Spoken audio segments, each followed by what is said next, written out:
Howdy and welcome back to Celebrating Vintage Model Kits. Going to be looking at another fabulous 50s jet fighter. This is the 1956 Revell McDonnell F-101A Voodoo. It's kit number H23189, and it's in box scale of 1/75th. We got box art done by Dick Cashady, who did a lot of the early 50s Revell aircraft, some of their cars. He didn't do too many of the ships, but most of the stuff that you're familiar with airplane-wise from these S-kits and stuff were from Dick Cashady, who incidentally flew Stukas and FW-190s for the Hungarian Air Force on the Russian front. So, the Voodoo. So the Voodoo started out as the XF-88. We got a previous video on the XF-88 on the Lindbergh kit with some more history on the background of the development of the XF-88. So if you want more info on that, you can watch that video. But the XF-88 ultimately had been canceled in 1950 as the Air Force was moving away from a penetration fighter and looking more for a bomber interceptor, with the Russians detonating their first nuclear weapon. The Air Force shifted its priorities to shooting down bombers rather than escorting bombers. But then the Korean War started, and that showed a need again for escort fighters, as the B-29s were getting jumped by MiG-15s, so the Air Force went back again to coming up with an escort fighter. So McDonnell started out with the F-88 to meet that need. Developed a heavier, larger aircraft than the F-88. They ended up winning the bid in May of '51, and then the designation was changed to F-101 because there was enough changes to it to warrant a new designation.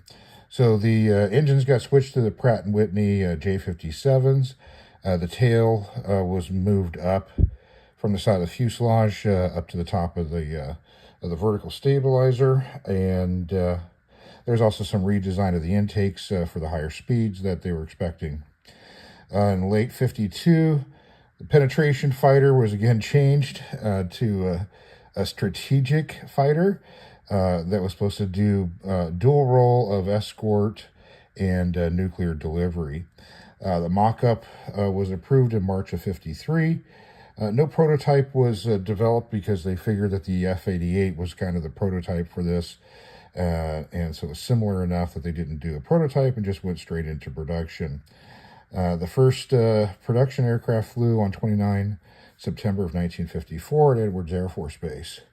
But with the advent of the B-52 coming online, Air Force again changed its mind and decided they didn't need an escort fighter anymore. So Strategic Air Command backed out of support of the F-101, but the Tactical Air Command was still interested in it for TAC use. And so they continued doing it, but they shift more towards emphasis of weapons delivery as opposed to escort and fighter duties. The first operational version, or the first operational units of them, ended up deploying in May of '57 with the 27th Strategic Fighter Wing. Ultimately, this was a pretty fast ship. Set a world airspeed record for an air-breathing aircraft in '53, I think it was, '54. Modified one of the pre-production versions. Was modified and set that record. Also won the Thompson Trophy for that. But the standard production versions were able to achieve Mach 1.52 and had a pretty spectacular range of 3,000 miles. The A models were equipped with 4 20mm M39 cannons, and there was only 77 of the A models built. 50 of those were operational aircraft. The rest of them were all test aircraft. And later on, this was developed into a reconnaissance version and the B version, which had a second crewman. That was again going back to the long-range interceptor with big fat giant Genie missiles and nuclear tipped missiles and whatnot, and the Canadians built them as well. So the Voodoo ended up going on to a pretty long life, and we'll cover some of that later with some other kits that we've got. So we'll stop with the A, since that's what this kit is here. So let's take a look at our kit itself. So we've got this fantastic artwork here by Dick Casciati. I mean, just beautiful. You know, it just looks like this great, fantastic bare metal and against a green sky, but it works. And we've got World's Most Powerful Fighter, and I like the way that they've got the Voodoo name kind of in, you know, mysterious kind of ether here. All plastics emphasized, completely formed parts, ready for painting and assembly. Again, this is the period of transition from wood kits to plastic. Scaled from official prints. Usually it says blueprints, so I don't know if that was a typo on them. And the Revell Authentic kit up in the top. On the side here, we've got talking about their new swiveling base. That was the kind of half globe base. Little line drawings of some of their other products with the kit numbers, including ships and some other aircraft. On this side, got the Revell Venice and some more ships. And then here we got the Tally-Ho coach. We just covered in a recent video of some of these coaches and horse-drawn carriages and whatnot, and some of the other aircraft that were part of the early series. On the end, we've got a repeat of the box art, and we've got the S, which stood for styrene, to make sure to use that type of cement. Because of this, these are commonly referred to as S kits, and even though that wasn't really Revell's designation, that's what the kind of collector's market has dubbed them. And then we've got our coding here of 231.89. The 89 is underlined, and that was the suggested retail price of 89 cents for this kit. This end here is the same. And we'll open it up, and you can see this is the early style lithograph slick that's been wrapped around a hard box and glued. And then we've also got some other copyrights in here. Interesting, we got miniature masterpieces mentioned here, which is who made those early horse-drawn vehicles. So here we've got our instructions. So it starts off with a couple of nice photographs of a built model. Good way of showing like where their decal placement should go. A little bit of history on the Voodoo. And if you're missing parts, I've got parts list here. You can send in to get your replacement. And we've got the 56 copyright date on this and lithoed in the USA.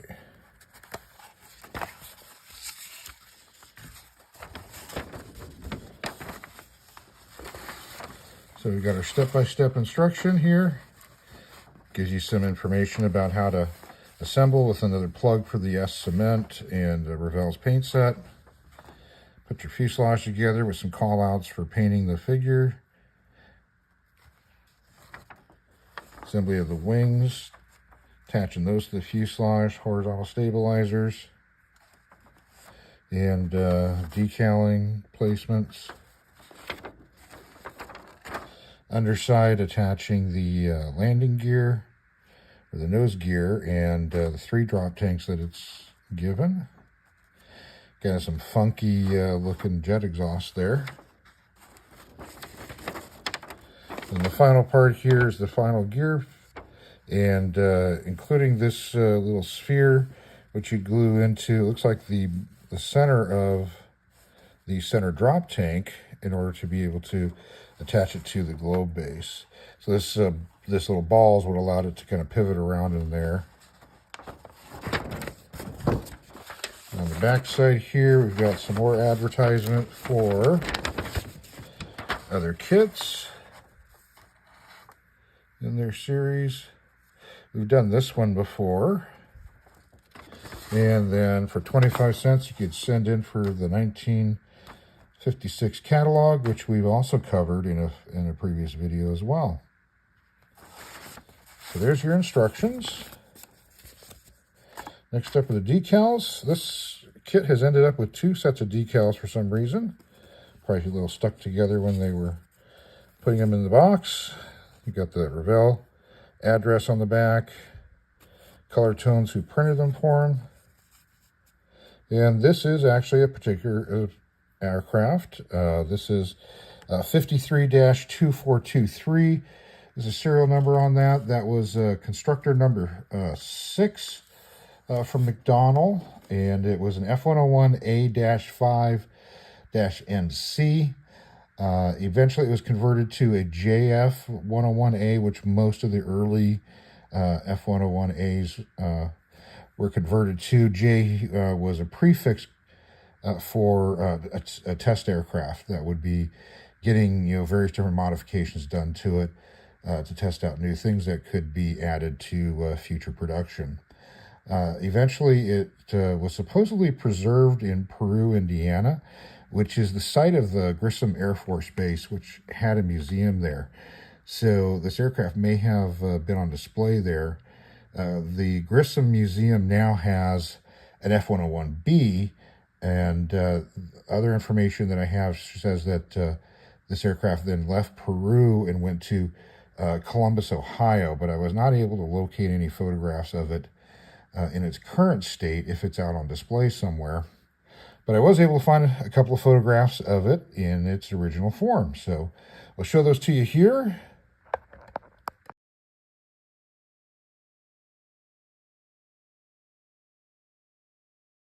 Let's take a look at the plastic. We've got this great 50s silver, which has some swirling in it and stuff, which I think is, this 50s plastic is fantastic. There is a crack in it here.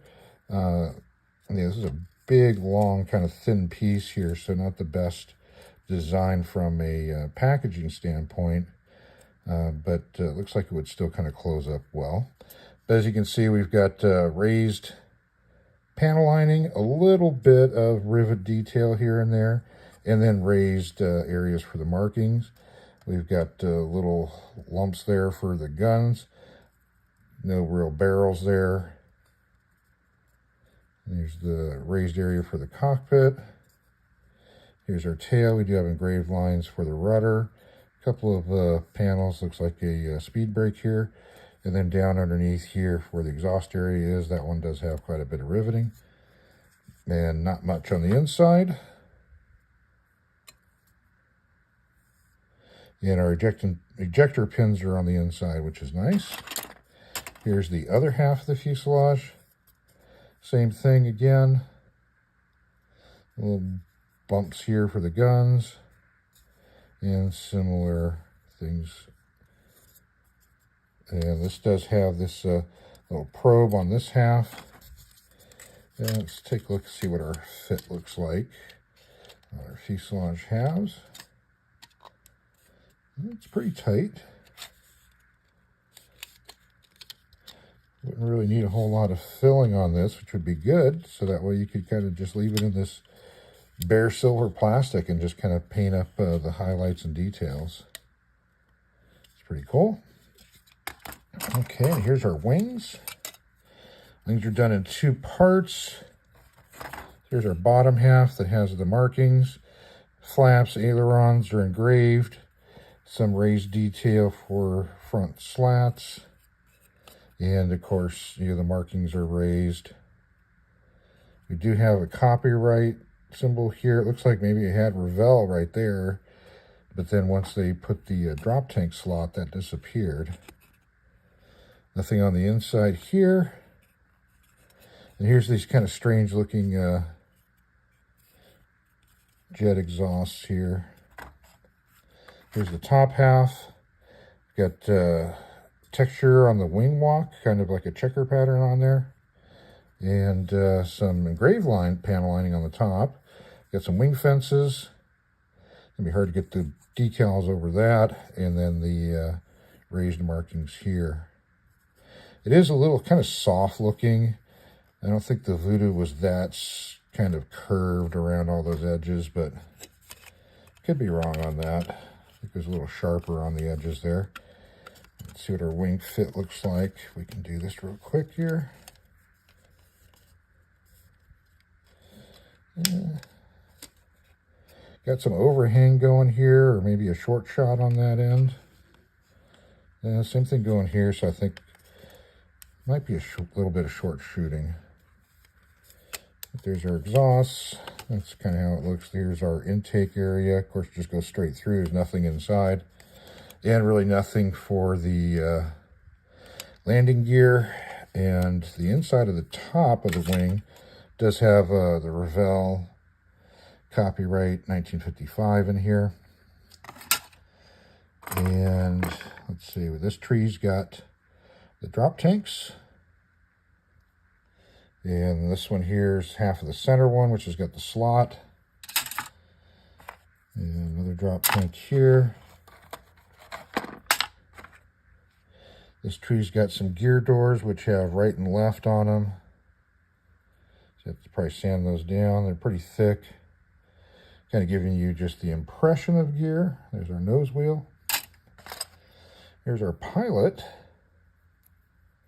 He looks pretty good. His legs look a little short at the end there. This looks pretty similar, to the pilot figure that comes in the F-94 Starfire, except just one guy instead of two. But I like that. So you get some stuff for a cockpit there. And what else we got in here? Another half of the drop tank. Horizontal stabilizers, which we have an extra one. So we get a little extra bits of parts here. This is, engraved panel lining on this. So these are kind of cool. Single piece. Here's the tip of our nose. Here's our canopy, which is fairly thin. A little squat. I think that's probably a little too squat. But not too bad. But yeah, it's actually pretty thin. And we got some more gear parts. These aren't too bad. A little better than the usual ones from this time period. And here's a wheel. It's actually got a little bit of tread look on there. Trying to do something with it there. A little hub. And what you may notice is that the stand is missing from this one. But we do have remnants of the top part that would go on there. And it looks like the little ball attachment is missing as well, too. So somebody may have stolen the stand out of this for another kit, but forgot a couple of the parts still. So there you go. That is your F-101 Voodoo. So Revell issued this a few more times. There's this first one in 1956.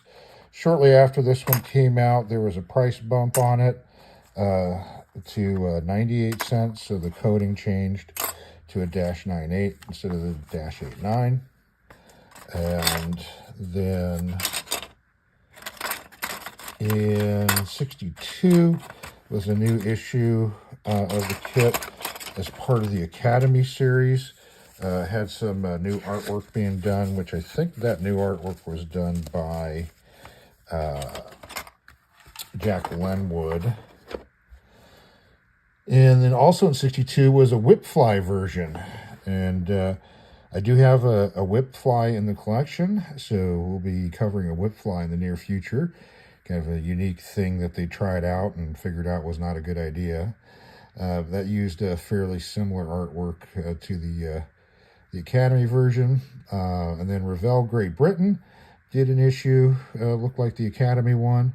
Revell Marusan in 62 also did an issue that's Revell in Japan. And then in 69, a different organization, part of Revell of Japan, made their own box art unique to that particular issue from Revell of Japan. And then in 73, Revell Keycoller did an issue that looked kind of like the Academy one again. And then finally in the 70s, Revell did their final issue of this particular mold with the photo box with the, I think, kind of an orange light background. So